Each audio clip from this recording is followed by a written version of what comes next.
Okay, so there seem to be a lot of issues about the privacy policy, which is completely understandable because it is mostly legal jargon, which is always good fun. Anyway, so I wanted to show you SEQ Legal. They're the name of a online legal company. They provide documents and templates and other legal services as well.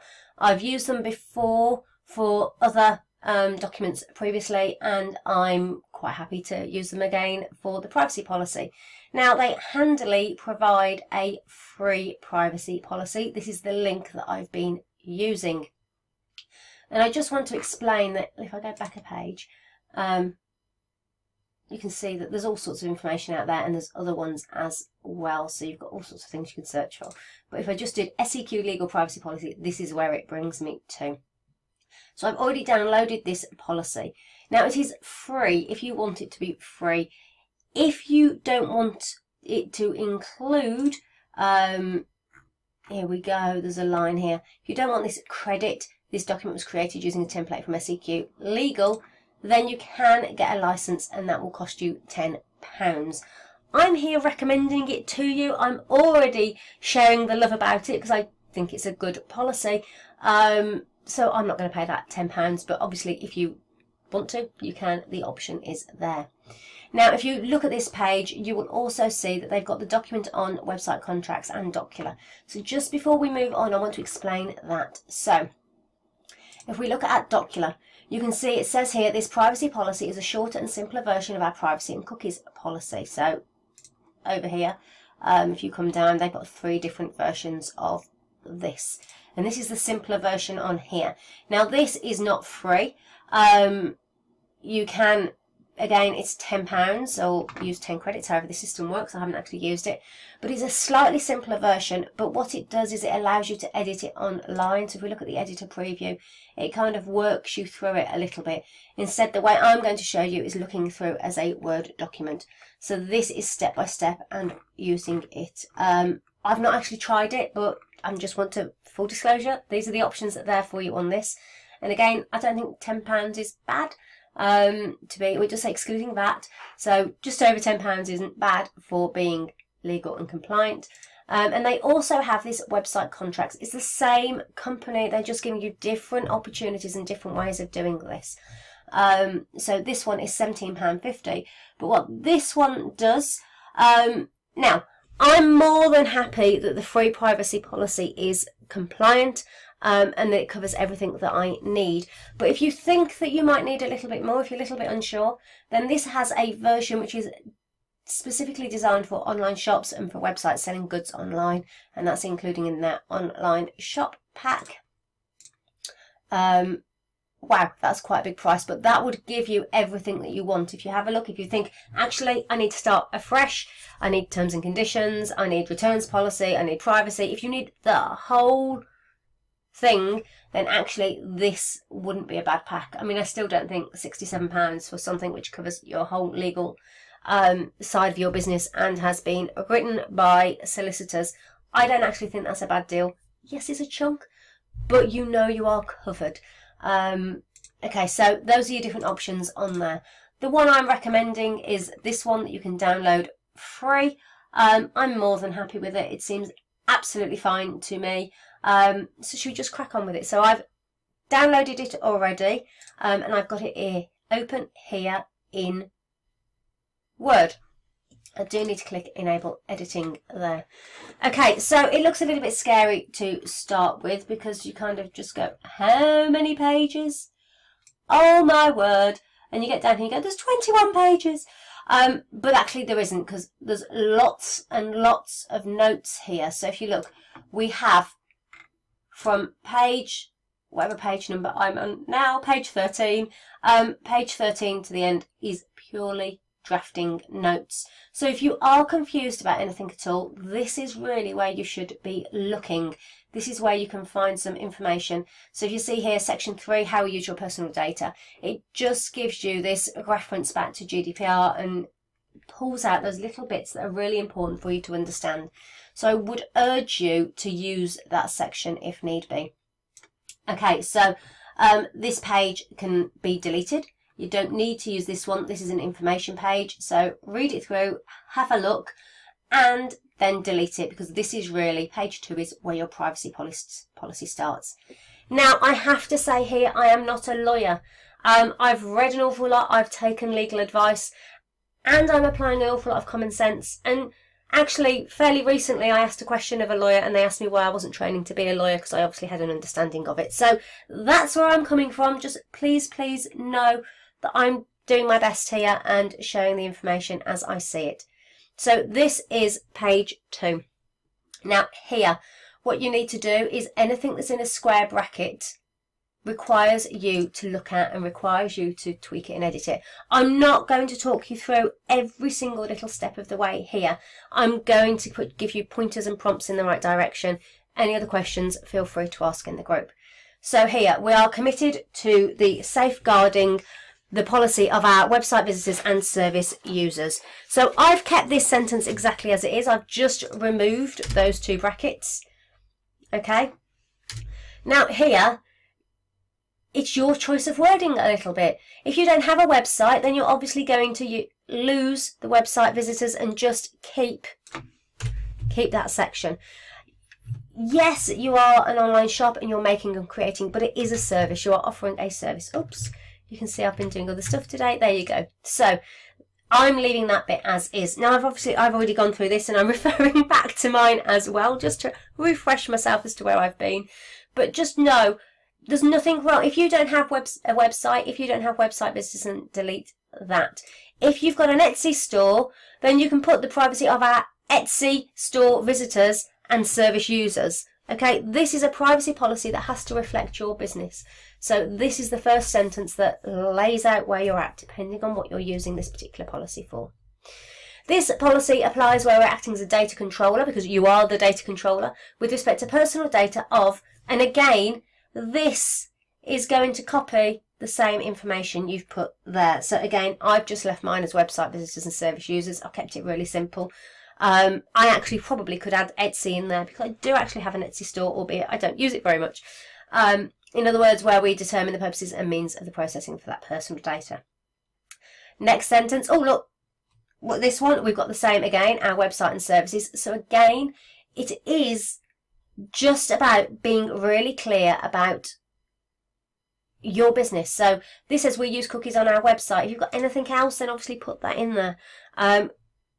You might just want to be kind of vague and put we use cookies in our online presence. Probably a little bit too vague, to be honest, but yeah, you could put we use cookies on our website and Etsy store, or just replace it with our Etsy store if need be. So insofar as these cookies are not strictly necessary for the provision of our website and services, again, this is common sense. This is the common sense, big picture. How do you describe your business? Have you got a website? Keep it. If you haven't, take it out. But it is for the provision of our services would cover and would be enough. So you could just say that if need be. And we will ask you to consent to use of these cookies when you first visit our website. Now, Etsy would have this in place for you if you use an Etsy store, or another marketplace should have, wherever you use. Whenever I use Etsy, please use it to understand any other online marketplace venue, rather than me having to keep repeating those words all the while. Oops, I didn't remove those brackets. I said I wasn't going to go through it bit by bit, and so far we are. Okay, so provision of services. We'll ask you to consent to these for you when you first visit our website or Etsy store. Okay, so it's as simple as that, really, in putting something in. Right. Then we've got our website incorporates privacy controls which affect how we will process your personal data. Now, this paragraph you may or you may not need. I have kept this in, and I'm looking at the moment going, oh, I haven't put the URL in yet. It's because I hadn't created the GDPR compliant sign-up form at the point I went through this.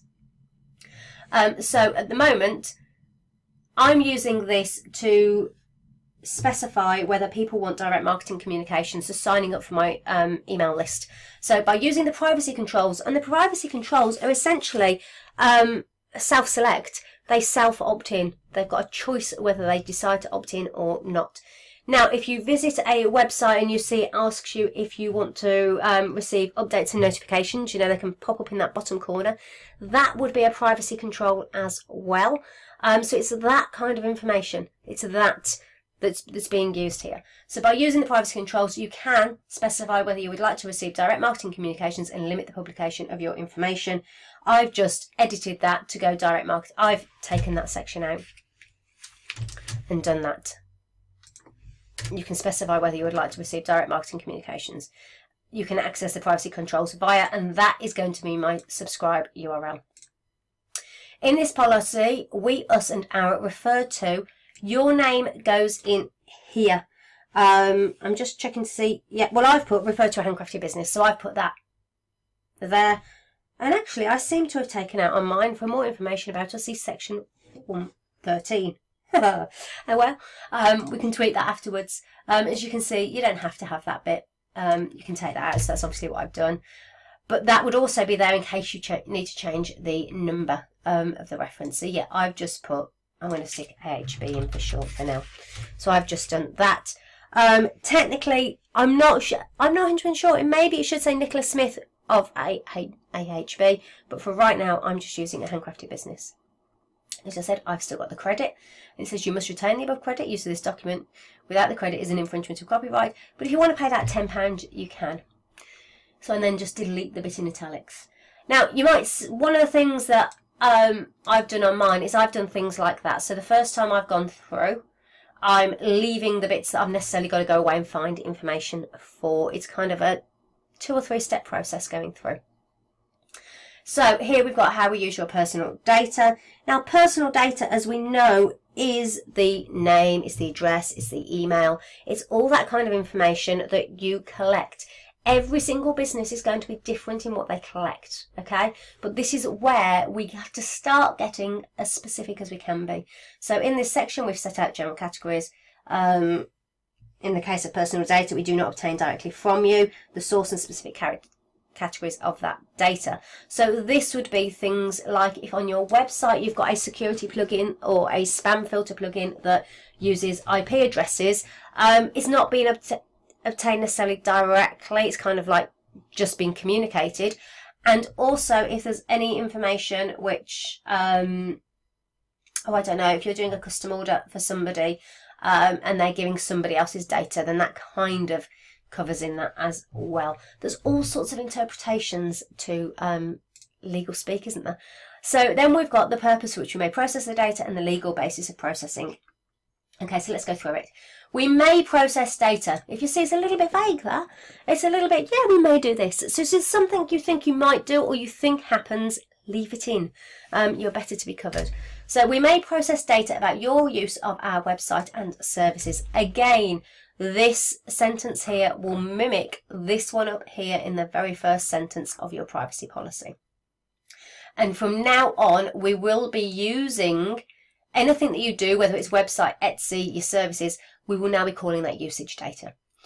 So the usage data may include, and this is where you have to have had a thought about what you're doing. So I'm trying to see if I left mine the same. I think I've left as standard. If you've got a website, then it's best to leave it as standard. But yeah, it may include IP address, geographical location, browser type, version. If you use Google Analytics, you can see immediately that all that information is available to you in there, that they do track that. So you definitely, even on Etsy, you can link your Etsy store to Google Analytics, then all this information will be there for you. So this needs to be included. Operating system, referral source, length of visit, page views, website navigation paths, as well as information about timing, frequency and pattern of your service use. I've left that exactly as is. Didn't feel the need to add to it, didn't feel the need to take away. As it says, we may process data about your use. So even if you don't use Google Analytics now, if there's a chance you might in the future, leave it in. There's no point having to worry about coming back and having to update this privacy policy. What you have to remember is these privacy policies are pretty standard. There's not many online companies that don't track your IP address, that don't know your geographical location and browser type and version, and if they want to dig into their information. So we're not asking for anything that's unreasonable here. Okay. Sorry, I needed to stop for a slurp of me tea. Okay, so next we've got the source of the usage is our analytics data tracking system. Now in here, I have put Google Analytics. because that's mine. There are others out there, so if you use something else, put that in there. And as I say, if you really go, no, I'm never going to do that, then maybe you want to take this paragraph out.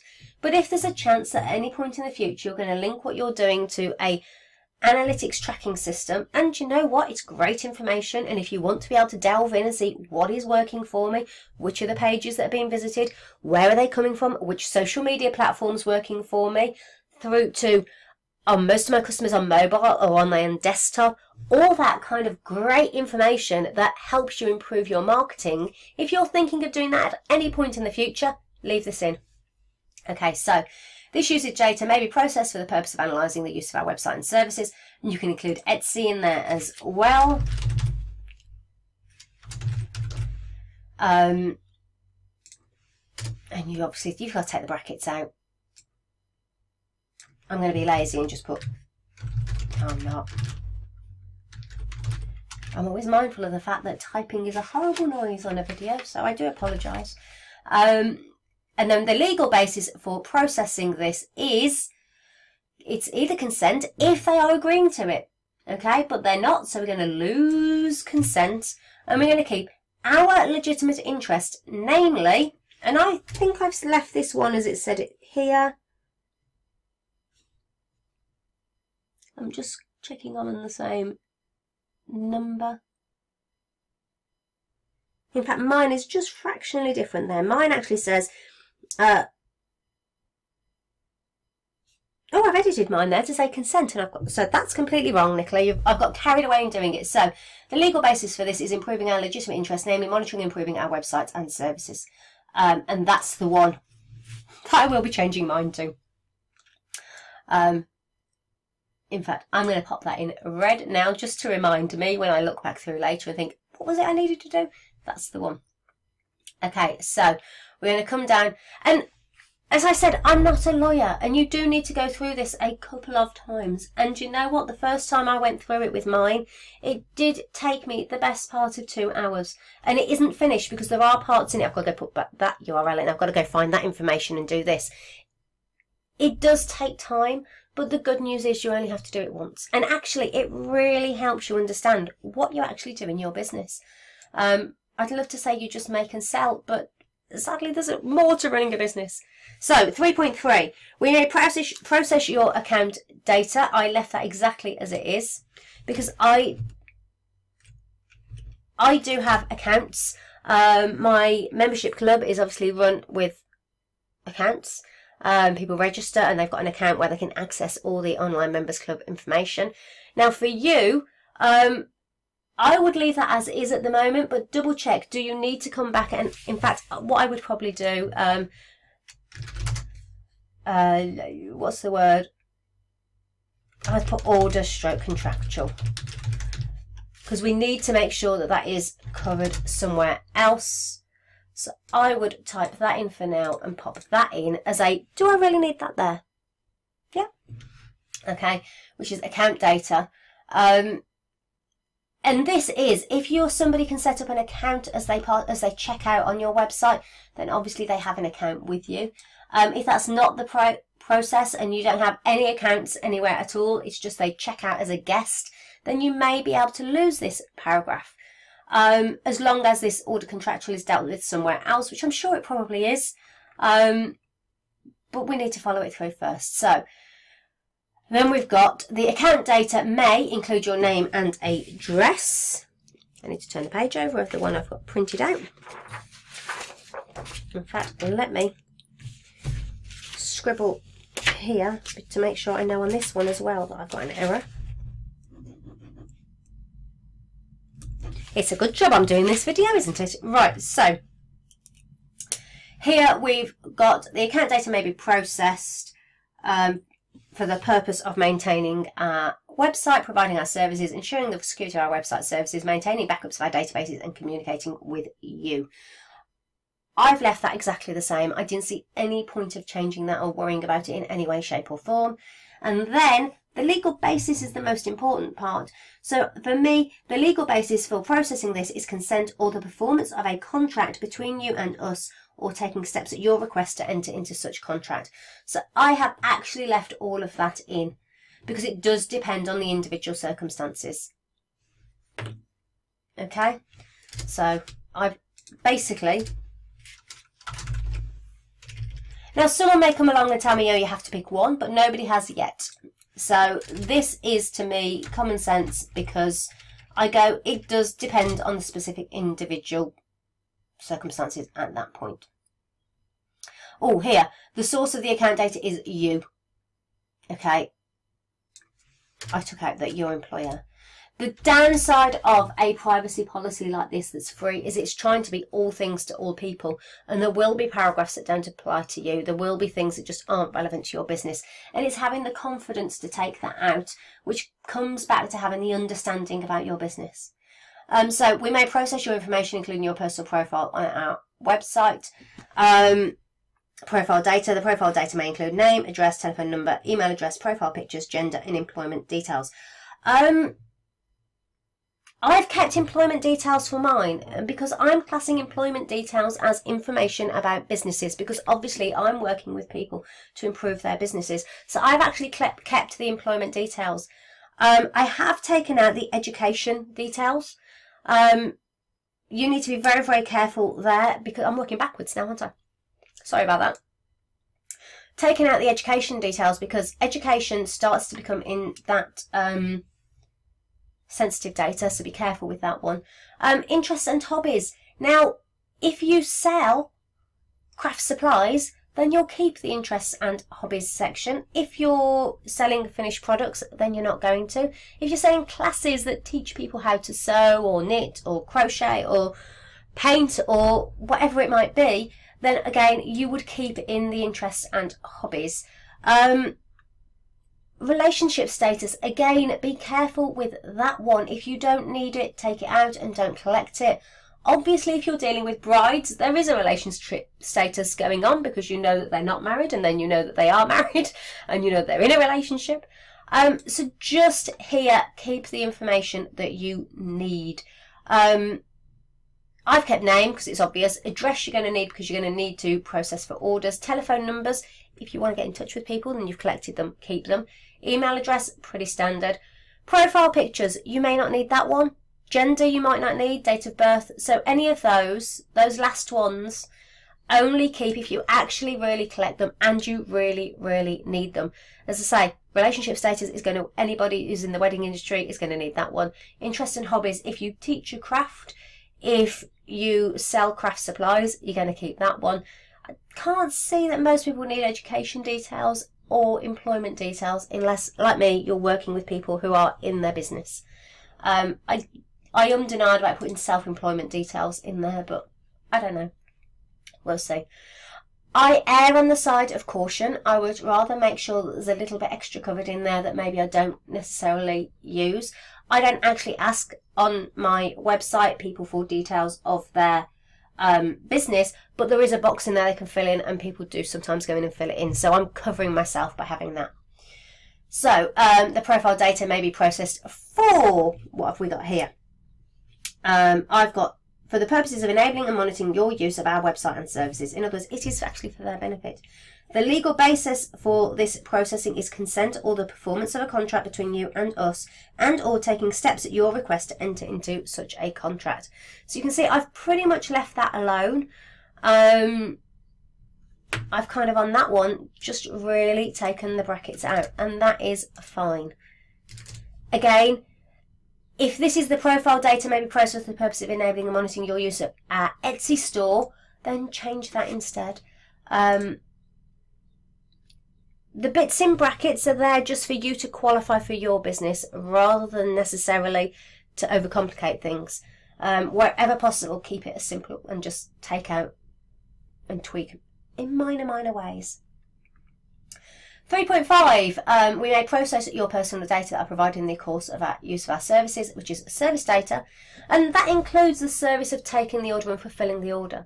The service data may include, and you can specify the data here. I've actually copied all the data from here, so everything that I had in that section that I've already tweaked in on mine, I then have added into here. There's no point in having to go through and sort anything, but if there's anything you think that you collect in the process of the service that makes more sense here, add it in here. It might be that you think relationship status needs to be in here for dealing with brides. It might be that interest in hobbies fits in here. Yeah. And again, this paragraph, this is including your personal profile on our website. If you don't have users on your website, if you don't have accounts set up on your website, if you've got a membership platform of any kind, that paragraph counts. If not, delete it. Okay? The downside of doing it this way is you can see the numbers aren't automatically updating. So one of the reasons I've kept things in wherever possible and maybe just tweaked it and gone, I'd rather have it than not have it, is because I actually can't face editing all these numbers. That's a terrible reason. It's not the best reason in the world, but if it remotely applies to you, keep it. If it's not at all, delete it and tweak the numbers. Maybe you know a better way to do the numbers than I do. Okay, did I cover 3.5? No, I got as far as saying the data, copying that one. The source of the service data is you. It's not going to be employer in our case. The service data may be processed for the purpose of operating our website, providing our services, ensuring security of our website and services, maintaining backups of our databases and communicating with you. I've kept all of that. The legal, don't make this harder than it is by just trying to kind of take away. They've pretty much covered most eventualities. It's only if you do something that's outside of the box that you would need to change that. The legal basis for this processing is, I edited this one and put the legal basis for this processing is our legitimate interest, namely the proper administration of the website business or the performance of a contract between you and us, and or taking steps at your request to enter such a contract. So again, I kept it all. I didn't feel the need to add an extra one at the end, so that bit went. 3.6. Right, my approach to this is be logical. Do you think that applies to you? Would you be able to use this data? Are you going to use any of this data for the administration of your website and or business? Just take out website if it's not you, add in Etsy store if it is you or anywhere else. We are going to need that because the proper administration is your bookkeeping, it's your accounts, it's your order book, it's all of that. So yes, that legitimate interest is there. Do you then need to use this for the performance of a contract? So to fulfill the contract, you need this data. Yeah. How are you going to get it to their address otherwise? How are you going to know exactly what it is that they want for you, particularly if it's personalised? You've got all that there as well. And then, and this really is a, just covering your arse, really, and or taking steps at your request to enter into such contract. So if they've inquired with you and you've gone through the process, but maybe it hasn't quite happened at the end, you are now covered. Frustrated that you may have spent time on them, but you're covered in your privacy policy for using their data.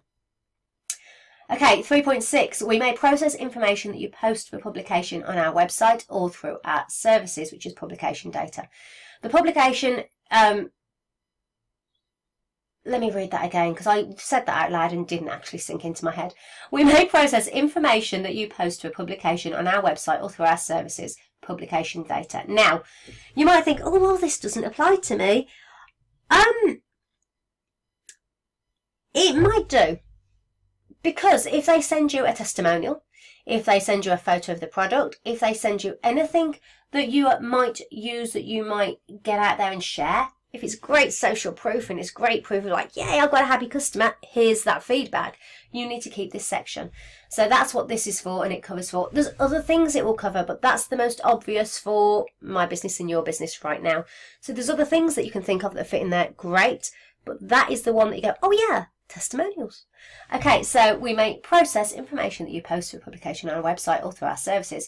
The publication data may be processed. They have to give things complicated names, don't they? Publication data. Anyway, the publication data may be processed for the purposes of enabling such publication and administrating our website and services.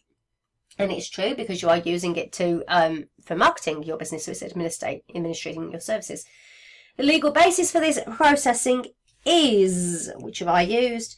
Our legitimate interest, namely the proper administration of our website and business, or the performance of a contract between you and us, or taking steps at your request. Am I in the right section? I am. consent needs to go in there. You do need to keep the consent. So the legal basis for this processing is consent. You've got their permission to share the information that they've given you. Guest blogs as well. Guest blogs would be covered by this if anybody guest blogs for you. So yeah, the legal basis is consent. You have permission to do it, or it's legitimate interests, your legitimate interests, so that for testimonials and sharing on a marketing point of view. Now, obviously, if you've consent, if somebody turns around and says, no, I don't think everything I said was correct now, it's all gone, I disagree, please remove my testimonial, consent overrides the legitimate interests, and if they withdraw it, you have to remove it. And the same with a guest blog. If someone says, take my guest blog down, you've got to remove it. So yeah, is it the performance of a contract between you and us? It may be if you have, say, done something at a discounted rate on the basis of they are reviewing it for you. So if you've got a pattern that someone's testing, or if you've got a new product and you're offering it to them either for free or for a minimal cost because you want a review that you can use, then that would be the performance of a contract between you and us. So yes, actually keep that in. But yeah, I just need to note that I have removed contract.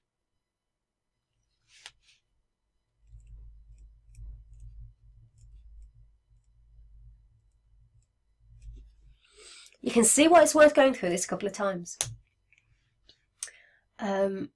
Sorry, consent was the word I meant to say there, not contract. So, talking too many things at the same time. Right, so 3.7, we may process information contained in any inquiry you submit to us regarding goods and services, inquiry data. The inquiry data, so all this is doing in brackets is it's qualifying this sentence and it's shortening it, so we haven't got to keep repeating this. So now whenever we say inquiry data, we're meaning this. So if you don't have this, you don't need anything related to this being said in the paragraph, so you can delete it, but you will. So this particular one, we may process information contained in inquiry. So if anybody emails you, phones you, asks you for anything, and you need to take their data to get back to them, it might be return of email. But if you are then contacting them, then you need this paragraph. It is inquiry data. So you submit to us regarding goods and or services. The inquiry data may be processed for the purpose of offering, marketing and selling relevant goods and or services to you. The legal basis for this processing is consent, or here you can add in legitimate interests as well. And it is 3.7.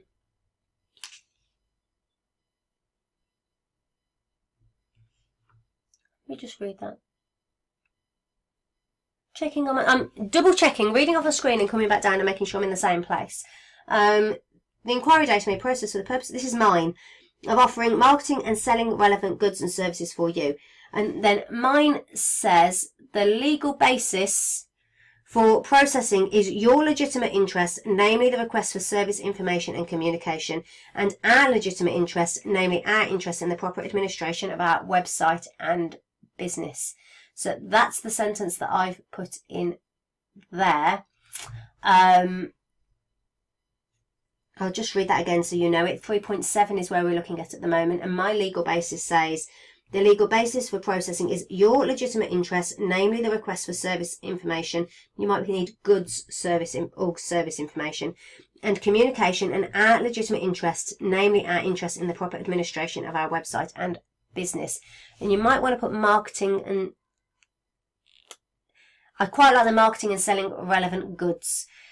The thing to remember with this paragraph here, this is actually a really, really important paragraph, because you can, under PECR, which is another legislation, the Privacy Electronic Communications Regulations, which is being updated next. It's the next, I don't know if it might be later this year. These two go hand in hand. They work together. And actually the PECR is this inquiry data relates to soft opt-in as well, which means as long as the information you're sending anybody is completely and utterly relevant to that initial inquiry, you actually can still send them marketing information as a follow-up. So in 6 months later, you could send them a relevant product, or in the run-up to Christmas, you could send them and say, oh, hi, do you still want this? Or are you still interested in this? It makes a great Christmas present, as long as it's completely relevant. So it is a really, really important one to get right.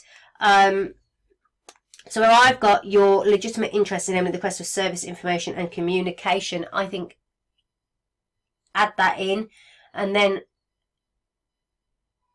keep for the purposes of offering, marketing and selling relevant goods and or services to you as well. So I'm going to tweak that one. But between those two, I think you're not going to go far wrong there. Okay, so 3.8, we may process information relating to our customer relationships, including customer contact information. The customer relationship data may include the source of the customer. I want to get to the process, the end here, to see why we're doing it. The source of customer relationship is you. The customer relationship may be processed for the purpose of managing our relationships with customers, communicating with customers, keeping records of these communications, promoting our products and services to our customers. The legal basis for this, right, so this is if you know that you get to know your customer, don't you? You get to understand them. So for me, knowing what's going on in your business, knowing what you're doing, and then coming back and asking questions about you, that's a customer relationship that's enabling me to help you in your business. If you've got anything like that, then that will work for you. I'm going to suggest you keep this one in, because keeping notes on a customer, even if it's their child's name, so you can check in with them if they come back to you, or the groom's name for following back to the wedding, that's customer relationship information.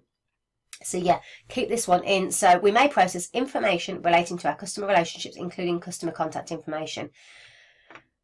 The customer relationship data may include your name, unlikely to be employer, your job title or role, possibly not for us. That is for me, but not necessarily for you. Your contact details and information contained in communication between us and you. Unlikely to have your employer.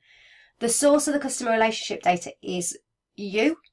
The customer relationship data may be processed. I'm trying to see where I've got. Oh, did I take that one out? I haven't got that one in mine. Now, it may be that they've actually updated this policy since I downloaded mine. That is going to be an ongoing issue between now and, well, forever really, because they can update these at any time. And because I've not signed in to get my copy, I've just downloaded a copy, they have no obligation to tell me it's updated. I'm not seeing that one in mine, and I don't remember going through it. But I think I will be adding it in. Because anything you keep that's information about your customers, to help with your memory, because we don't remember everything, is really, really important. So for me in here, business title, business name, and anything like that that's a reference, website address, anything like that for me would be included in here. So the legal basis for processing is our legitimate interest, namely the proper management of our customer relationships and administration of our business, is what I would put in there. Hope I'm not going through this too quickly. If I am, just keep pausing the video.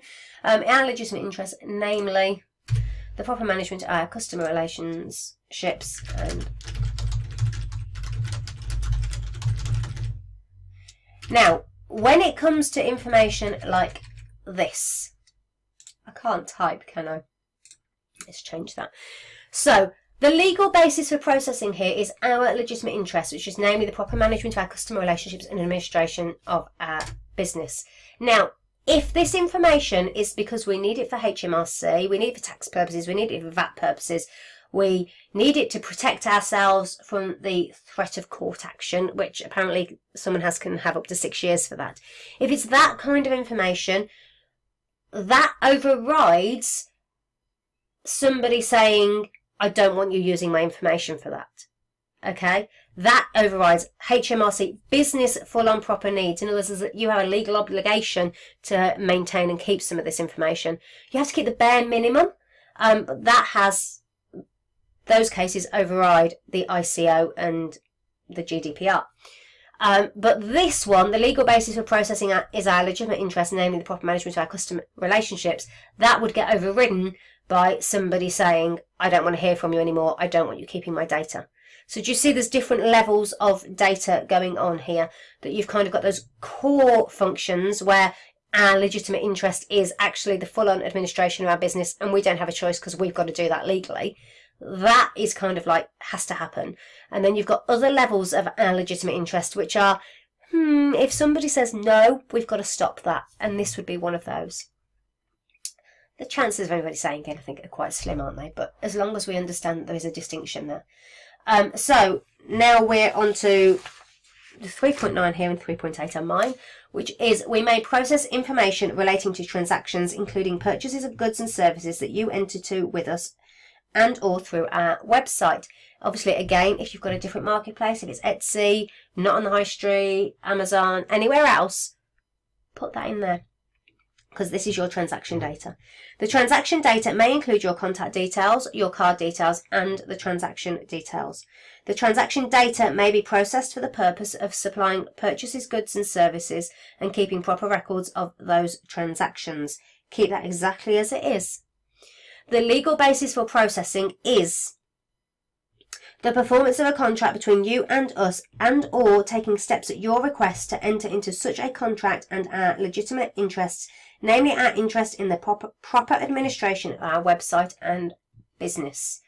Okay, so basically this one, don't overthink it, just remove the brackets. If you want to sell goods or services, which is what you're here for, otherwise why are you here? You need this. You have this transaction going on, don't worry about it, just delete all the brackets, and at the end there is no other basis that I've come up with anyway. If you come up with it, tell me, let me know.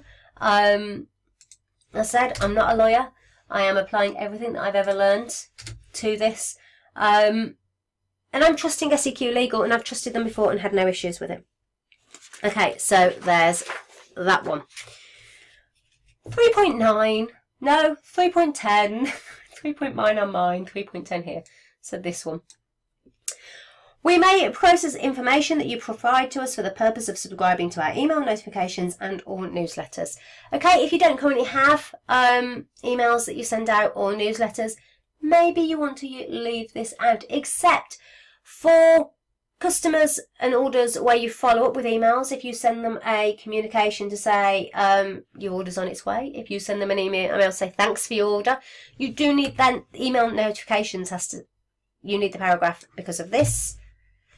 If you don't ever email anybody, if you don't do anything through an automated platform, if you just do everything through social media, and if you do everything through social media, then where, I'm just going to scroll, gotta remember 310, where you come back up to here, we are committed to safeguarding the privacy of our website business and service users. You might just,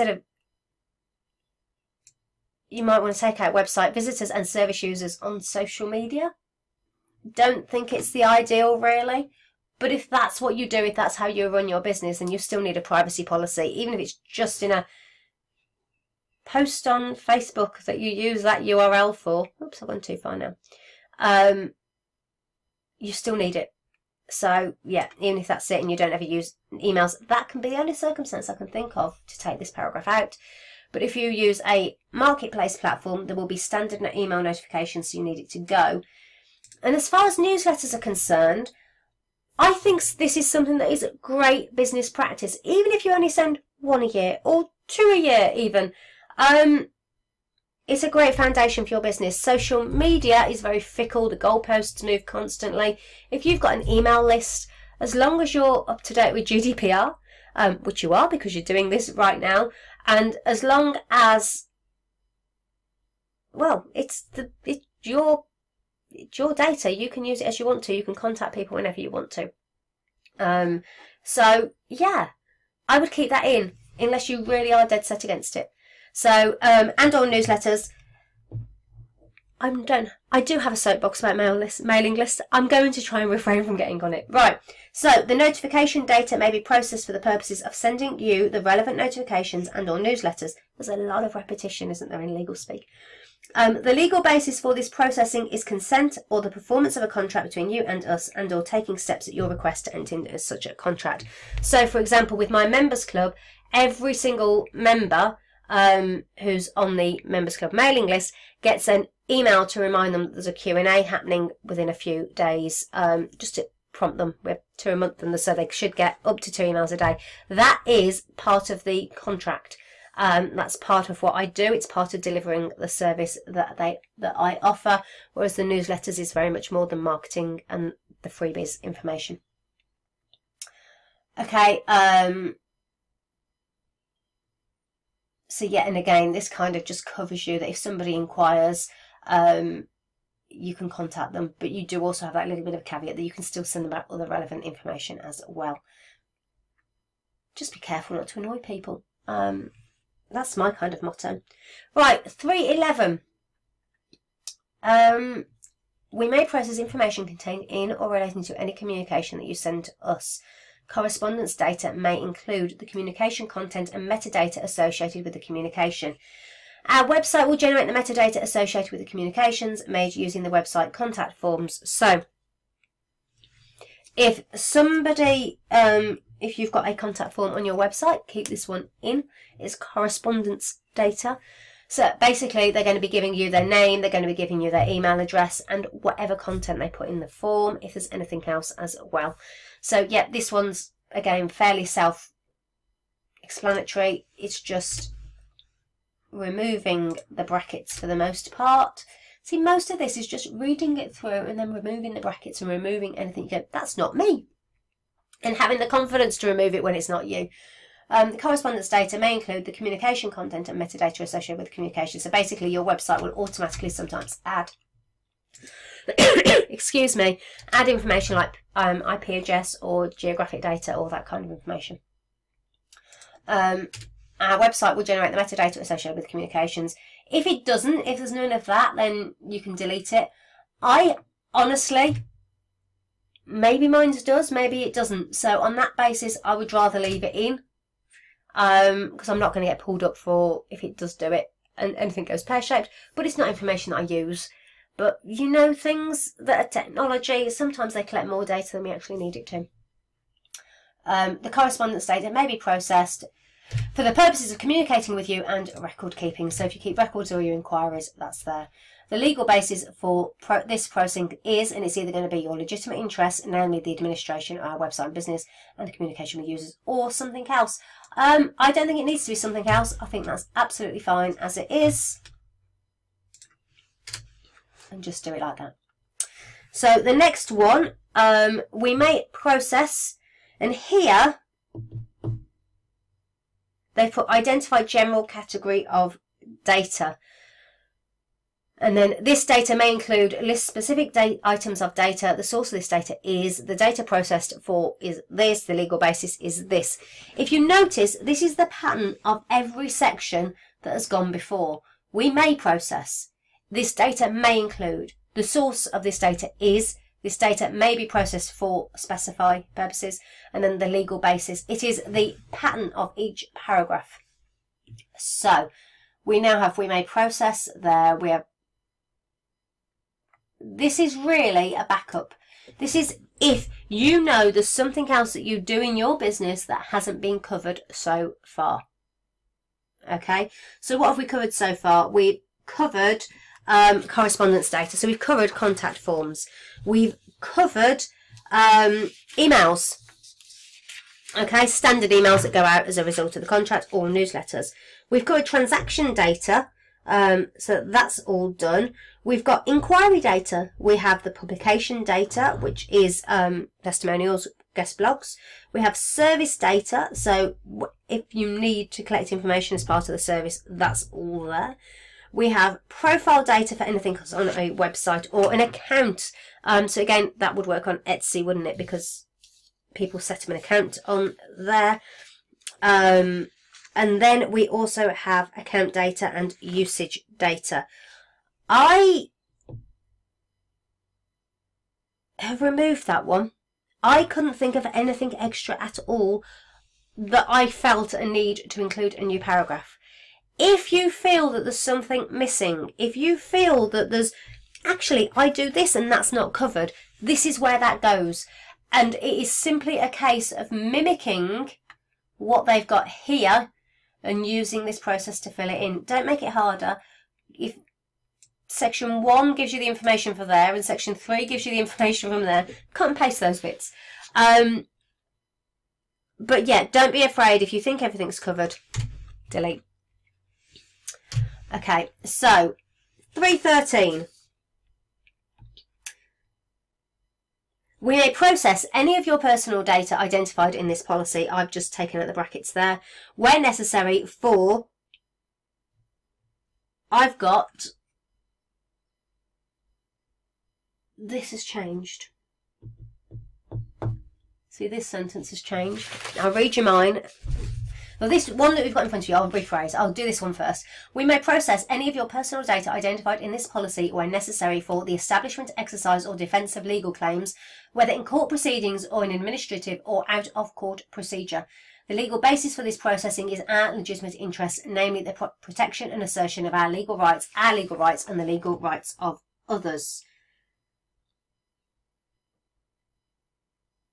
That has definitely been updated since I downloaded mine, because mine says we may process any of your personal data identified in this policy where necessary for the purposes of obtaining or managing insurance coverage, managing risks or obtaining professional advice. Unless that's there. No, it's the one below. I'm reading the wrong numbers. I'm linking up 313 to 3. Yeah, so ignore that. No. Paragraph 313. I apologise. Scrap everything I've just said. 313, keep it as it is, just remove the square brackets. I do have it in mind, it's just number 312 instead of 313 because we removed that other one early on. Okay, 313 again, keep it exactly as it is. Personal data identified for the insurance coverage, managing risks, obtaining professional advice. The legal basis for this processing is our legitimate interest, namely the proper protection of our business against risks. Okay, so that one is fine to keep as well. Let's scroll down. The next one is, in addition to the specific purpose for which we may process your personal data set out in section 3. So basically this is anything that's happened in this section, anything that starts with a number 3. We may also process any of your personal data where such processing is necessary for compliance with a legal obligation to which we are subject, or in order to protect our vital interests or the vital interests of another natural person. Again, just remove the square brackets, delete them all, get rid of the square brackets and keep that one in. It's basically a cover your arse paragraph. Okay, and then the next one is, please do not supply any other person's personal data to us unless we prompt you to do so. There will be cases where you are creating a product, which means that maybe you need somebody else's name, or you want somebody's date of birth, or if you're creating a family tree, you're going to want those different people's names. But yeah, we need this in here, that we don't just want people giving us random detail for the sake of it. We have enough to do without dealing with things that we don't actually need to have. Okay, so, whew, we're making progress. We've finished section 3. Okay, so on to section 4. Providing your personal data to others. We may disclose your personal data to any member of our companies insofar as reasonably necessary for the purpose and on the legal basis set out in this policy. That's the version I've got here. Okay, so in here we've got to any member of our group of companies. If you have a sister company, if you run your business as 2 businesses, if you've got more going on, then yeah, keep in the group of companies. I don't. It's me. It's a handcrafted business. I did have other avenues going on, but not now. So here, common sense. So I've kept your personal data to any member of our companies insofar as reasonably necessary for the purposes. I use a lady called Tracy, lovely Tracy. She helps me administer the business. If you've got an accountant, maybe you employ a bookkeeper, maybe you've got somebody who comes in and helps you, then this is really, really important to make sure you've got in, because obviously they are going to see names and data about your customers. But as long as they only see what they have to see, that's what's important. So, yeah, what have I got there? I've just kept it to and on the legal basis set out in this policy. Again, there's a brackets there which says information about our group of companies can be found at. So if you do have more than one strand of your business, if there's more going on, then set yourself up a website page and just make sure that you list all your companies in there and on there, and just kind of say, this company does this company does that. We love how we can all work together and together, whatever it is that you do. And then pop that URL on there. Doesn't need to be anything clever at all. Maybe you've already got the information on an about page somewhere. Okay, so the next one is 4.2. So 4.2, we may disclose your personal data to our insurers and or professional advisors insofar as reasonably necessary for the purposes of obtaining or maintaining insurance coverage, maintaining risk, obtaining professional advice, or the establishment, exercise, or defence of legal claims, whether in court proceedings or in an administrative or out-of-court procedure. This covers anything. This covers if you have a business mentor, so anybody in my members club is covered by this if they feel the need to talk to me about a specific customer. What else does it cover? It covers insurance, it covers legal advice if you need to get legal advice. There's all sorts of things that's in there, so just keep that one in. Nothing needs to change there, just take out the brackets. Again, I'm trusting SEQ Legal that they've pretty much covered us in these. They've thought of all the eventualities, and I'm not thinking of anything obvious that is missing from there.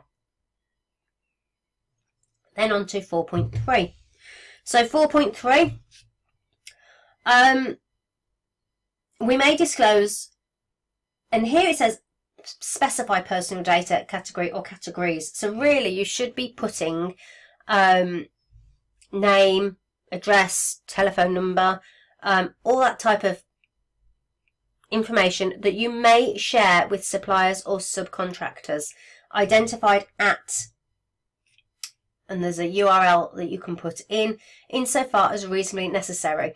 So, we may disclose, I've changed mine to say, we may disclose personal data to our suppliers or subcontractors insofar as reasonably necessary for the proper administration of our website and business.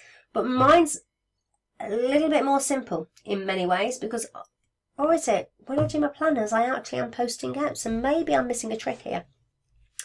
I'm thinking that this includes, if you drop ship anything, okay, if you send something direct from, you probably don't because you're making to order, but these businesses exist out there where they'll drop ship and send straight to somebody else, so that would be covered in that, because as you are needing to send that address somewhere else. If Royal Mail, using a courier company, you're needing to share information, so you may disclose personal data. In that case would say name and address, wouldn't it? Occasionally do you disclose a telephone number to ensure a courier can make contact if need be, or an email address so that updates can be sent. Any of that information needs to go in there, and it does ask you for a URL. So if you do have subcontractors you use and suppliers that you use, where you are definitely sending personal data outside of your business, you're sending it to another business for them to use. If you've got a website, pop yourself a page up and list them on there. You don't have to make that page available anywhere else. You don't have to link to it on your website. You don't have to kind of make it easily accessible by anybody, but it just means you're covered in here. If you don't, if you're on Etsy and you kind of just go, oh, well, it's fairly obvious that I'm going to use Royal Mail, then you can leave out the identified at URL and just keep that we may disclose name, address, telephone number to our suppliers or subcontractors insofar as reasonably necessary for fulfilling the contract. Okay. Yeah, that's what I would do there.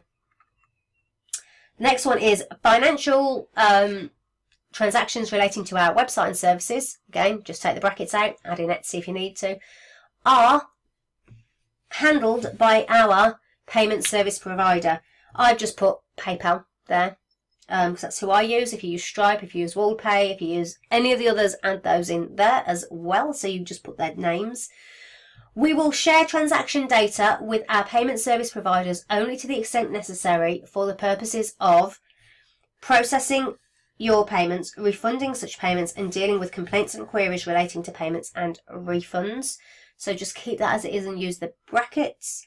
And then you can find information about the PayPal service providers' privacy policies and practices at, and now you want to put the URL. So the URL that I've got on mine is paypal.com/en webapps/mpp-ua/privacy full. So it's their full privacy policy that I'm sending people to. So if you've got more than one payment service provider, you'll have multiple URLs in there.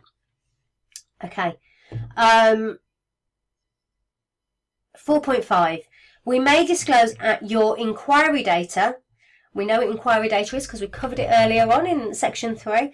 To one or more of those selected third-party suppliers of goods or services identified on our website for the purpose of enabling them to contact you so they can offer, market and sell to you relevant goods and or services. Each third party will act as a data controller in relation to the inquiry data that we supply to it, and upon contacting you, each third party will supply you a copy of its own privacy policy, which will govern that third party's use of your personal data. If you use affiliate links anywhere at all, if you recommend people to go somewhere else, keep that in. Yeah, if you recommend another supplier and send them over, if you've got even guest blogs and they've got links to themselves, it's seen as that. It may track information with them. So yeah, just leave that paragraph in. It's not going to do any harm at all. If you're on Etsy and or Amazon or eBay or anywhere else, then the chances are you're not going to need that. You can take that one out. 4.6. In addition to the specific disclosures of personal data set out in this section 4, we may disclose your personal data where such disclosure is necessary for compliance with a legal obligation to which we are subject, or in order to protect your vital interests or the vital interests of another natural person. Whew, that's a long sentence. We may also disclose your personal data where such disclosure is necessary for the establishment, exercise or defence of legal claims, whether in court proceedings or in administrative or out of court procedure. I've taken the brackets out and left that one as is. The last thing I want to do is not have that in there. If it's something that protects me legally, for court proceedings, you keep it. Okay, so that's section 4 done. Wow, we flew through section 4. The most important one there, I feel, to really make sure that you add the information into is 4.4, which is your payment service providers. Just make sure that you list everyone that you use. If it's only PayPal, that's fine. You only need PayPal. But if you use any other service providers anywhere, pop them in there and make sure you list the URLs for their full privacy policies as well. Okay, so 5. International transfers of your personal data. So 5.1 says, in this section 5, we provide information about the circumstances in which your personal data may be transferred to countries outside the European Economic Area, brackets EEA. So GDPR is a European regulation. So the trouble with that is that lots of the companies and businesses that we use are outside of Europe. They're outside of the European Economic Area. In fact, the UK will be soon, won't it? So that means there are separate agreements in place. Okay, that means there are things like the EU-USA Privacy Shield. So if you are using a company, I'm now trying to think of somebody I know 100% for sure is in the in America. So MailChimp, they are in America. So any of our data that we collect, those email addresses are stored on servers in America. They're not stored on servers in Europe. So that now becomes an issue. It becomes an international transfer because it's outside of Europe. So it is our responsibility as data controllers to ensure that MailChimp, for example, are signed up for the EU-US Privacy Shield. It's part of being GDPR compliant. So if you use anybody who stores your website's files on a server outside of Europe, if you're with Ben, they're not there in the UK. He did tell me where they were, and then he told me they were moving them, and I can't remember exactly where, but they're definitely in the UK. If you, MailChimp we know is US. If you think something is stored outside of Europe, you need, this section's really, really important. So, let's get on with this then. So, 5.2. We and our other group of companies, you can take that bracket out if you haven't got other companies, have offices and facilities in, and you have to specify your countries. So my sentence there, that looks a really complicated brackets there, but mine is simply, we have offices in the United Kingdom. Yeah, that's all it has to say. It's just if you do have other companies, it becomes a little bit more in depth. The European Commission has made adequacy decision with respect to the data laws of each of these countries. It's basically saying the country that we operate in, the European Commission has an adequacy decision for, which means we're adequate. And the transfers to each of these countries, so if you are in multiple countries, will be protected by appropriate safeguards, namely the use of standard data protection clauses adopted or approved by the European Commission. The US Privacy Shield is an example of something that is adopted and approved by the EU Commission. A copy of which can be obtained from, or the use of binding corporate rules, a copy which you can obtain from source, or, oh word, that's complicated. Let me read you mine. In fact, I haven't taken all of mine out on here when I look at it. But all it needs is, we have offices in the United Kingdom. The European Commission has made an adequacy decision with respect to the data protection laws of each of these countries. I've left it of each of these countries, but it should just say this country because there's only one. Transfers will be put to namely. I think we can leave it there. What I've done is I've left in the transfers will be protected by appropriate safeguards, namely the use of standard protection clauses adopted or approved by the European Commission.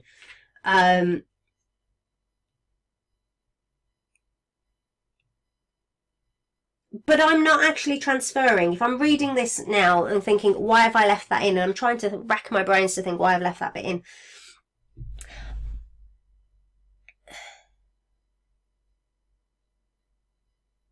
We don't need that. Well, I don't, because I'm all within the UK. I'm not transferring any data between countries to run or manage my business. If you are, then you need to keep that in and you need to fill it in. If you're not, bye-bye.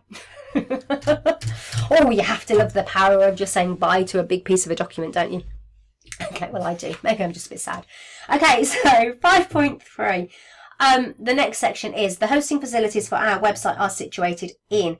If you are with Ben Rosier or Handcrafted Hosting for your business, who, if you're not, I thoroughly recommend. It's great value for money and the support you get from Ben is absolutely out of this world. But then it will be UK. Anywhere else, if you use any other website hosting, you're going to have to check with them. I would be amazed if it's not on like their frequently asked questions page, because they must be getting bombarded with these questions by everybody. And then the European Commission has made an adequacy decision with respect to the data protection laws of each of these countries transferred to. Again, we can lose all that information. For some reason, I'm hanging on to the sentence, the European Commission has made an adequacy decision with respect to the data protection laws of these countries. But you don't need it. Because it's in... Maybe after Brexit that will change. Maybe something will change then that we need to update this. I suspect it will because we'll be outside. In fact, if you're going to leave a sentence in, let's just think ahead.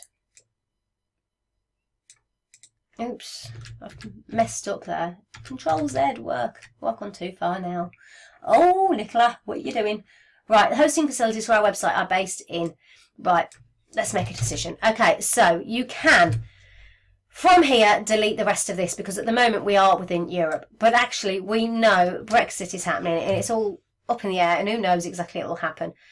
But for that reason, and that reason only, just to take any panic off having to delete and panic and create a whole new privacy policy, the European Commission has made an adequacy decision with respect to the data protection laws of the UK. We're being a bit presumptive. In fact, I'm being very presumptive. But one way or the other, it has to happen. Technically remove the sentence. If you want to kind of try and get yourself ahead of the game for Brexit, it's going to cover you a little bit. Your call on that one. As I said, I'm not a lawyer. Legal wise, it's probably remove that, because I say that's a bit presumptive. Okay, so let's jump to 5.4.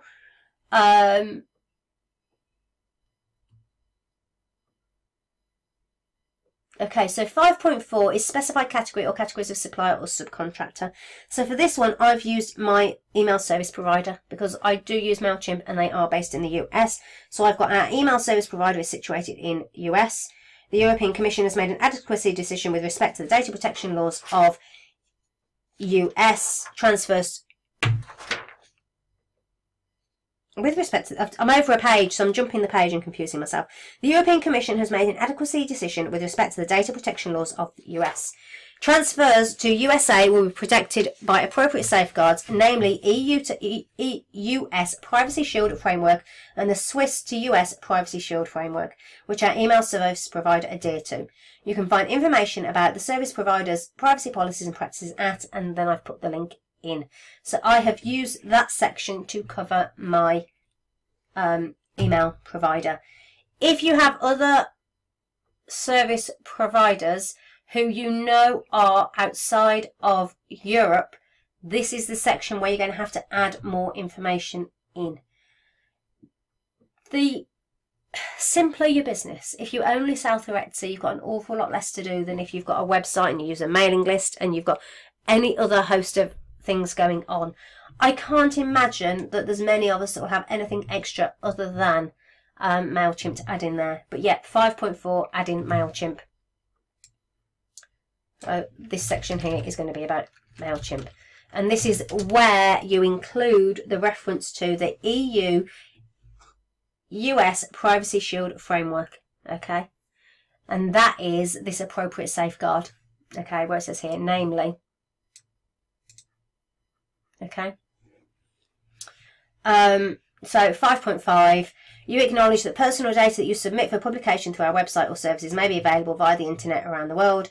We cannot prevent the use or misuse of such personal data by others. Keep that one in.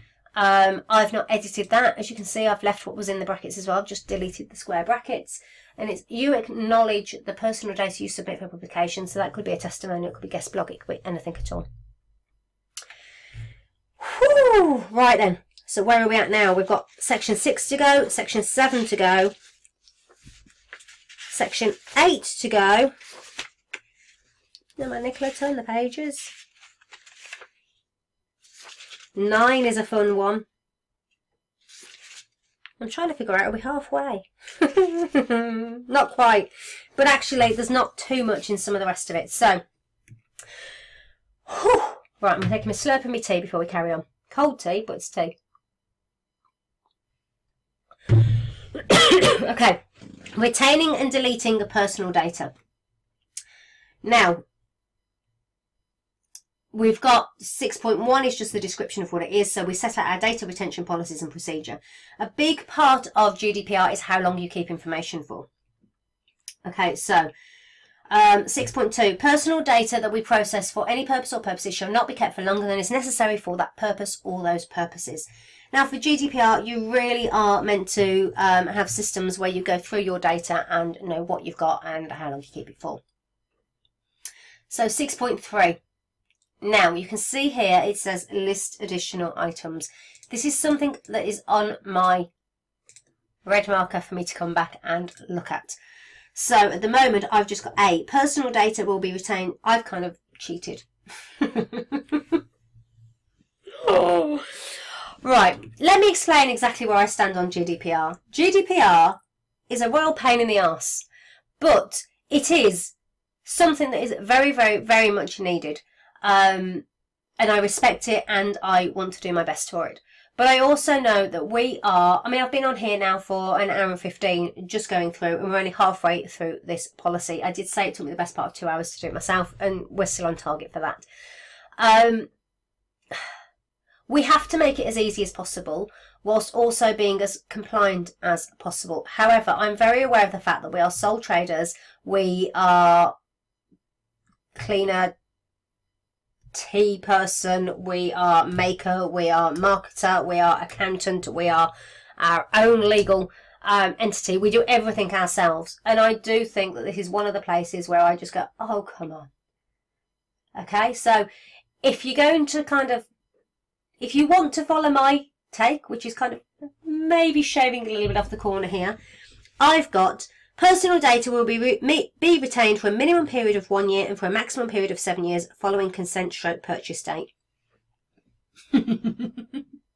I've tried to lump it all into one. I figure a year gives me, it says a minimum period of 1 year. Well, that to me is, if I annually go through and make sure that I'm clearing out, then that's that job. But also that maximum period of 7 years covers court dates, account information and details. It's all that kind of fun, good stuff. Technically, you should be going through this and being a lot more precise with what you're doing and how you're doing it. I do not imagine that the ICO is going to come knocking on my door and slap me with a big flat fine because I've lumped it into one sentence. They might come and say, oh, come on, Nicola, be a little bit more precise, please. Extremely unlikely. Am I prepared to take the risk of that happening? Yes, I am. I can't tell you that you should take that risk. I can advise you that you are meant to list additional items, as it says here. But for me, personally, personal data will be retained for a minimum period of 1 year and for a maximum period of 7 years following consent and purchase date. I have no intention of abusing anybody's personal data, so the chances of me getting into trouble are pretty slim. I'm doing everything I can to comply in every way. I'm being a little bit lazy on this one. Okay, it's your call. Ideally, you're going to go through every circumstances of why you collect it. So you're going to have that for contracts, you're going to keep it for this amount of time. For inquiries, you're going to keep it this amount of time. For mailing lists, you're going to review them every year or every 2 years, whatever it would be. That's going to be your ideal. And maybe one day I will fill it in. But today, I'm an hour and 15 in and halfway through. At the moment, it's getting that statement, which I know kind of covers me, even though it's not as detailed as ideally you'd want it. But I'm a small business. I'm not a big boy. I'm not completely complicated. It really is as simple of you either join in for my marketing or you pay me and become a members club or do one of my courses. And that is the full extent, really, of my business and the data that I collect. Yeah, there you go. Shall I type in what I've put just so you can see it, so you can always pause it on the screen? So I have personal. In fact, I can do it here, can't I? Forget that. Don't be silly, Nicola. It's here. So I've gone with personal data will be retained for a minimum period of 1 year.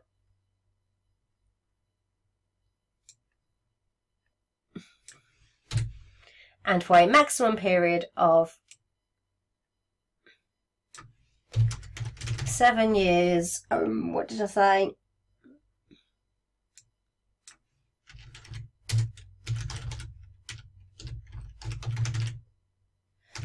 That probably should say consent.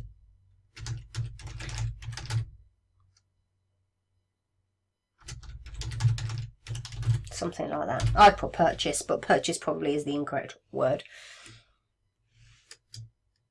Contractual date. Start date. Something like that. Yeah, your call. Yeah, that's my dodgy ground. That's my slightly grey area. If you've got a business that's really simple, if you've got something that is, we're not massive, we're not, oh yeah, I'm not going to go on about it. I've already given you my point. I'm going to be leaving it at that. I'll probably take that out. Okay. Then we've got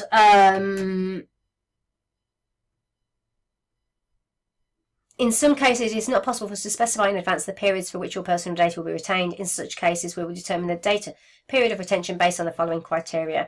And the period of retention of, again, keep it simple.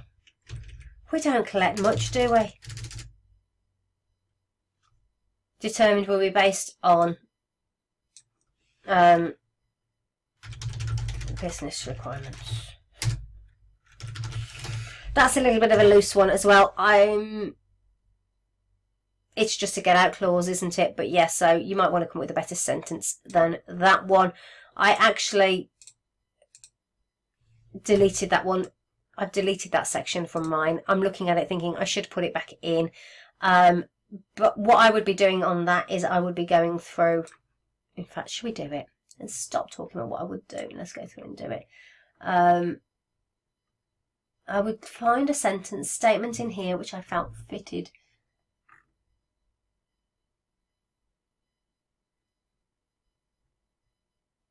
Oh, I'm not seeing it. It's maybe something like this one.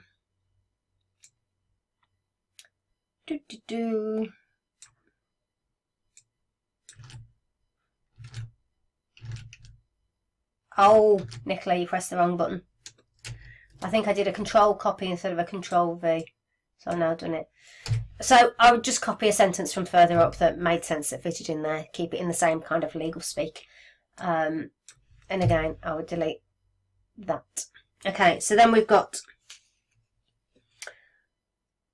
the fact we've got a privacy policy. The fact that we're following everything else puts us a million times ahead of lots of people who are not going to.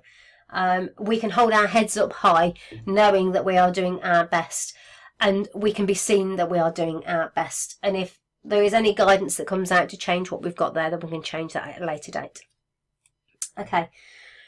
Notwithstanding the other provisions of this section 6, we may retain your personal data where such retention is necessary for compliance with a legal obligation to which you are subject in order to protect your vital interests or the vital interests of another natural person.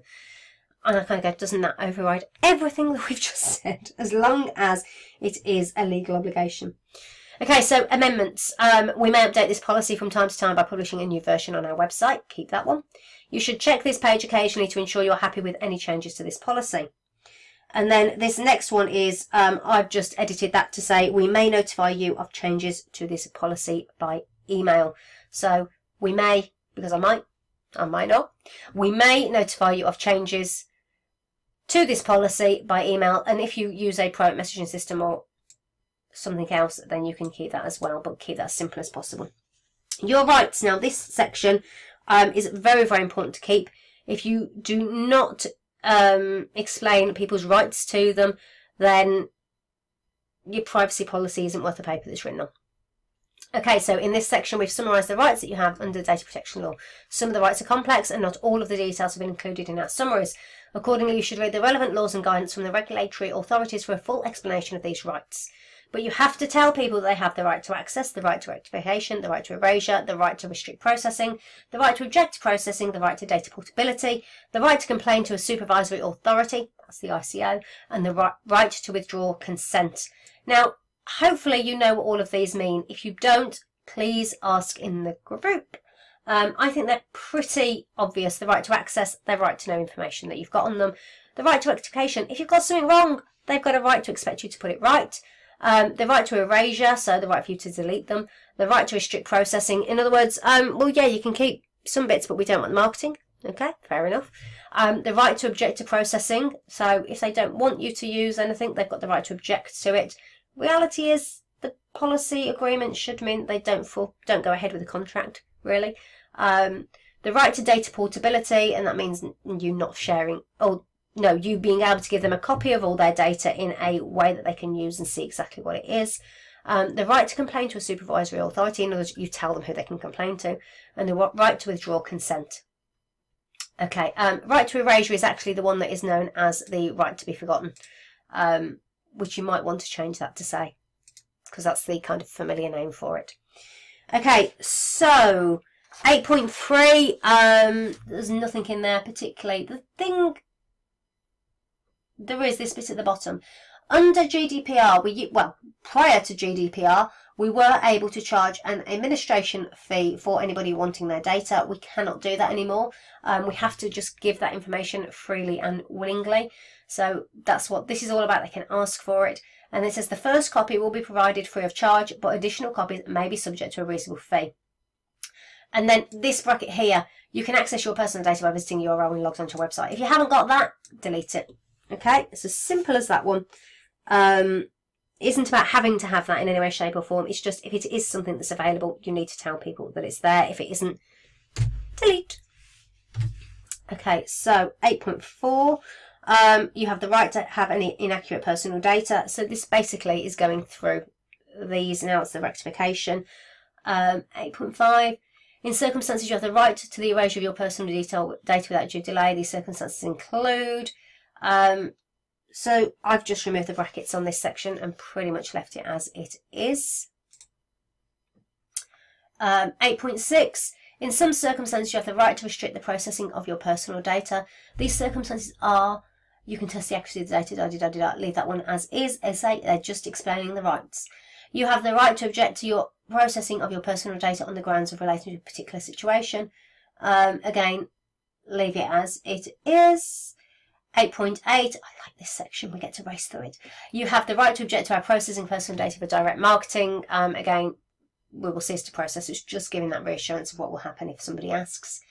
You have the right to object to our processing of your personal data for scientific or historical research purposes or statistical purposes on the grounds of relating to your particular situation, unless it's necessary for the performance of a task carried out for the reasons of public interest.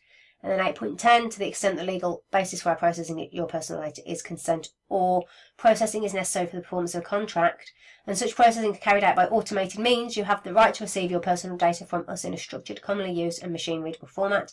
However, this right does not apply where it would adversely affect the rights and freedoms of others. So you can see there's not much to do here. 8.11, consider the processing of our personal information. 8.12, extent of legal basis. 8.13, you may exercise any of your rights in relation to your personal data by, and this is just how they can contact you. So, let me turn over the couple of pages that we've just completely whizzed through. I've just kept mine as written notice. I haven't mentioned by methods, I've just put a written notice to us, and I've just left it as that. So I've kind of done that. Oops. I don't know what that's doing there, but hey, it can wait till later. Okay, oh, that's funny. That was up about deleting cookies, and if you saw that notification come up, and then we're on to the about cookies section. Now, hands down, this is the section that I still have to fill in, and I'm planning on coming back at, but let's have a look at it. The reason I'm coming back at it is I have a WordPress-based website and they have an update coming out on May the 15th, and at that point there should be more information on my website to enable me to be much more accurate in how I fill this in. So I've decided to wait till then. I don't need this privacy policy until the 25th of May, so as long as I get it done between those two dates, it's all fine. Yeah, anything's going to make it easy. You're going to need to contact whoever you are using. If it's Etsy, you need to know what cookies they use. If it's not on the high street, you need to know what they use, and that's about having this information. Okay, so we use cookies for the following purposes. Oh no, I went jump to section. A cookie is a file containing an identifier, so it's just an explanation of what the cookie is. Cookies can either be persistent or session. A persistent cookie will be stored by a web browser and remain valid until its set expiry date, unless deleted by the user beforehand. A session cookie, on the other hand, will expire at the end of a user session.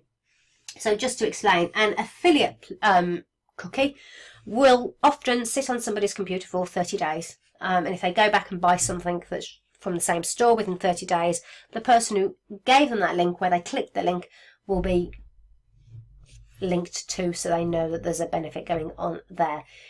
Some checkout cookies will remember things that are in the shopping basket. That again would be a persistent cookie. If the shopping basket only keeps the products in whilst the person is on the website that period of time, and then next time you go back it's empty, that was a session cookie. Okay. So next section says cookies do not typically contain any information that personally identifies a user, but personal information that we store about you may be linked to the information stored and obtained from cookies. Okay, so 10, we use cookies for the following purposes. Now, does it go to G? I've kept all of these. If you know there's something that you don't use, take it out. Authentication, we use cookies to identify you when you visit our website and as you navigate our website. Now, I've just kind of got a note of WordPress plugin is all I've put in there for identify cookies, because as I say, I'm waiting for my website to confirm and make it easy for me, rather than me having to go through each individual one and think about it, just to make it easier for me. WooCommerce possibly does this if you're on a WordPress website, otherwise ask your host, your service provider. Status, we use cookies to help us determine if you are logged into our website. Again, it's going to be a WordPress plugin. If you've got a membership plugin, it's going to be that. If it's logging into a WooCommerce account, it's going to be that one. So there might be multiple there. Personalization. We use cookies to store information about your preferences and to personalize the website for you. Again, for me as a membership website, that counts. It depends if you've got any personalization going on there or not. If not, take it out. Security. We use cookies as an element of the security measures used to protect user accounts, including preventing fraudulent use of login credentials and to protect our website and services generally. Again, I know my WordPress for this is a plugin called iThemes. It's the one that I recommend. How much extra detail I need to put in there, I do not know. So I will be coming back to this. But it is just knowing what you do on your website here, or what you do on the platform that you're using. Advertising. We use cookies to help us display adverts that will be relevant to you. Now this one, as dual purpose, it could be that you're showing cookies, that maybe you've got Google AdWords on your website, so you're showing adverts on your website.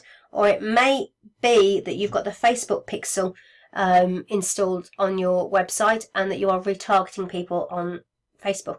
Either or. I've got the Facebook pixel so I can retarget, so that is on there. Analysis. We use cookies to help us analyse the use and performance of our website. So again, this is Google Analytics. We've referred to it before in a different section, but it's here again. So because it does have cookies. And then cookie consent. We use cookies to store your preferences in relation to the use of cookies. Does anybody else think this is balmy? That we have to use a cookie to know whether you consent to using cookies on our website. Okay, so again, that's your plugin name that you use for that. Is the information I'm putting in there. And if it needs any more, we can come back and add it in later. There is, of course, a bit there that says additional list items. So if there's something else that you do, then add that in there. If there's something that you know that's specifically on your website. I suspect most websites will keep all of those, unless maybe not the advertising ones if you don't use the Facebook pixel. But if you're not using the Facebook pixel, you're missing a trick. Brilliant, brilliant tool. So yes, it's definitely well worth using. Retargeting people. You know people visit your website, it's less than a 1% chance of buying first time. You've got to find ways to get them back. And if they're not signing up to your email list, Facebook retargeting allows you to do that at a very low cost. Anyway, let's moving on. We're not on marketing now, we're on privacy policy. Okay, so cookies used by our service providers. So our service providers use cookies, and these cookies may be stored on your computer when you visit your website. We use Google Analytics to analyse the website. So now we're just going into a little bit more detail. So, first one that I've got is Google Analytics, and I've kept that on there. And they actually have put that in there for us, haven't they? There you go, the link's already there for us. How useful is that? So we use Google Analytics. The information gathered relating to our website is used to create reports about the use of our website. Google's privacy policy is available at the relevant cookies are. Again, that's our job to go and check that out. So it's up to us to do research and go and check on Google Analytics. I haven't done that. Not yet. It is one of the things that's on my to-do list. You know, this thing that I'm going through and the odd thing gets marked as red. And that's the way mine is. I apologise for the tickle in my throat. Too much talking. Okay, and I apologise for the length of the video as well, but this is what it is. Okay, so next, we occasionally publish Google AdSense internet-based advertisements on our website. If you do not use Google AdSense on your website, you can delete this section. You do not need it at all. Simple as that. Just take it out. Go, bye-bye. We don't do that. I only sell my own products. Do remember, that's 11.2. If we've deleted it, we do need to adjust that number. Okay, and then the next one is if there's another service that you use which relies on cookies. Again, this is up to you to know that you add in, and you know your business a million times better than I do. I can tell you about mine. I can tell you about my Members Club members as well, most of the time. No, all of the time. Yeah. Members Club members, I know their business as well. I can identify those for you. But if you're not in my Members Club, if I don't talk to you on a regular basis about your business, I can't really specifically advise you on this. I can just tell you that if you've got a website and you use something that uses personal data, and it uses it within the same session on your website, or it uses it between sessions, it's using a cookie, you need to identify it in your policy here. If there isn't anything else, if it is purely Google Analytics, you can take it off. For me, Facebook Pixel needs to go in there because that is cookie based. So Facebook Pixel and Google Analytics are definitely two that if you use them, need to go there. Okay, managing cookies. Most browsers allow you to refuse cookies and to delete cookies, so it gives you all these options and way of telling people they can turn them off. The chances of anyone getting this far and actually paying attention is slim. I can move the additional items. We've got 12.2, which is blocking all cookies will have a negative impact on the usability of many websites. I mean, that's quite important and it is true. If you block cookies, you will not be able to use all the features on the website. And now we get to this last section, or last but one section, but the last section to fill in really. So we've got the website is owned and operated by, so you need to put your name. I've got Nicola Smith, founder at Handcrafted Business. We are registered in England under registration number and our registered office is. If you are registered. If you're not registered, you don't need that section. It's fine. It's just if you are registered. But then you need to, if you're not, you need to adjust your numbers. Our principal place of business is, you've got to put your full address on there. In the same way, legally, you have to have it on your emails and you have to have it on your website. The only disadvantage working from home. And then you can contact us, edit whichever ones you want to. I've just kept it by post, website contact form and by email. I don't use my telephone number, and delete the additional items. And then here, technically you do not need a data protection officer because you are a small business. So technically you don't need to fill this in. I've decided that I'm just keeping my details because I'm my own data protection officer. I'm marketer, I'm trainer, I'm everything. I've got all the hats on. I might as well add another one to the list. So on this one, I've just put Nicola Smith at the above address and left it at that. And that, ladies and gentlemen, is your privacy policy agreement. Now you will notice, I'm sure, that there are a few things that you've either put a big star by or you've highlighted in red to come back to and do. And that's perfectly normal. Most of that is information that you need to rely on from other places. So for example, here, knowing the exact cookies that are on Google Analytics. And that's going off and Googling for it. Here, when it comes to the cookies that are on your website, if you have a Create, Wix or Weebly or any other kind of website that's out there, ask them. They are the people who know this information, so that's where you've got to go and get it from. It's like WordPress, I'm waiting for the latest update, which is coming out on the 15th of May. Like everybody, they're cutting it fine, but why are they cutting it fine? For several reasons. One, we all like to work to deadlines. Two, guidelines for GDPR have still been changing up till recently, so people have been hesitant to put things in place because if something changes, that means that they didn't have to do something, they'd rather wait. And two, their deadline is the 25th of May, in the same way it's ours, but as long as it's done by then, it's absolutely fine. So I will be coming back and finishing off mine. As you see, I went through mine before and I've still spotted a couple of places where I go, oh, I should have done that. I don't think that anybody, if I hadn't noticed that, I don't think that anybody would have come up and slapped me on the wrist or given me a fine or come banging on my door shouting at me. I know the ICO are taking very much a carrot, not a stick approach. So if you can show that you've done your best, if you can say, well, this is what I've done, the worst that's going to happen at the moment is really somebody's going to come along and give you some advice and say, actually, it's this way, it's this. In which case, oh, brilliant, thank you very much for your advice, and you make those changes.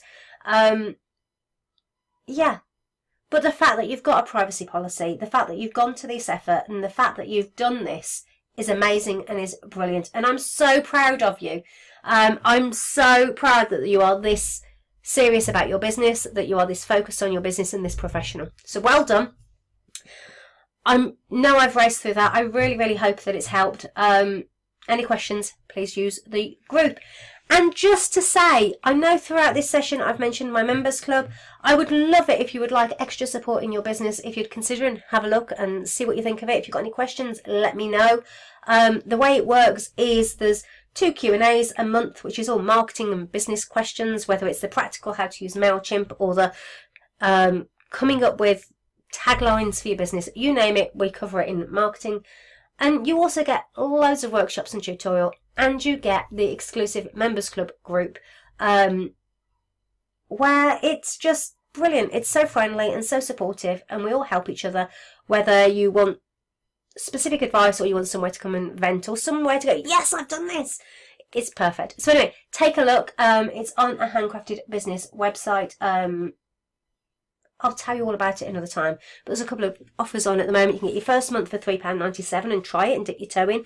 Or you can have a great annual membership where you get 4 months for free in the year. But anyway, have a look. I urge you to have a look, because if you're finding this useful now, this is all the type of stuff we're doing there all the while. Okay, I shall speak to you very soon. Remember to ask questions in the group. I really hope that has helped. I do know that we haven't necessarily covered every little thing in complete detail, but we've covered enough. And remember that you only have to go up to, what page is that?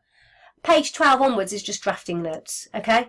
So if you've got anything else, if you're not sure, check those out first. Okay, I shall speak to you very soon. Bye.